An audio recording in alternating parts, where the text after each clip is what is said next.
Out here, Summer League, I would introduce the man, but y'all already know who it is. On your timeline and on your TV screen, Shams, Bradley Beal is the big talk of Phoenix right now after the KD trade. A lot of fans are wondering, why is a resolution taking so long? So I'm going to ask, why is a resolution taking so long? It's complicated, right? Because Bradley Beal has 2 years, almost $110 million left on his contract. So he'd have to buy out of about $14 million in order for the Suns to stretch his deal.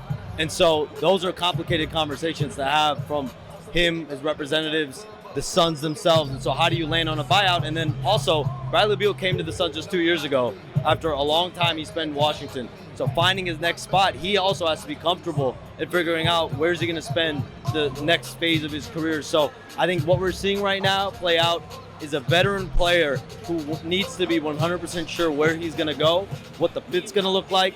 And the Suns, if you're going to get him to buy out, you want it to be at the number that gets you out of both aprons, gives you obviously hundreds of millions of savings in terms of the cap, and then you would also have access to part of the mid-level exception if you were to waive and stretch them. So there are a lot of dominoes, a lot of business paperwork stuff that needs to take place before that. You're a busy man, so I won't keep you for too long. One more question. I know you like to report, but I know you love ball too. A lot of people are out on the Suns' future. They're trying to retool, not rebuild.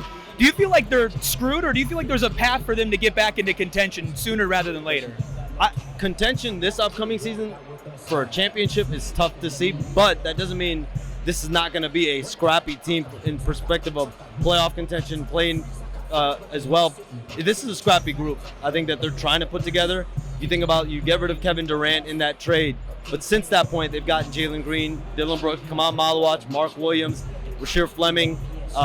They've made moves to bring in more bodies, obviously a lot of youth, and so you're seeing a team kind of change its direction from a veteran-laden team to a team that's more scrappy, a younger team. And Booker himself committing to that deal, 2 years, 145. I'm told he's been working out with players on the Suns, the young players on the Suns, over the last week, 2 weeks. So he's like fully immersed himself with this team, with Jalen Green, with Dillon Brooks, and the whole Phoenix Suns team flew out to Vegas to be a part of his moment. So I think it speaks a lot to the camaraderie.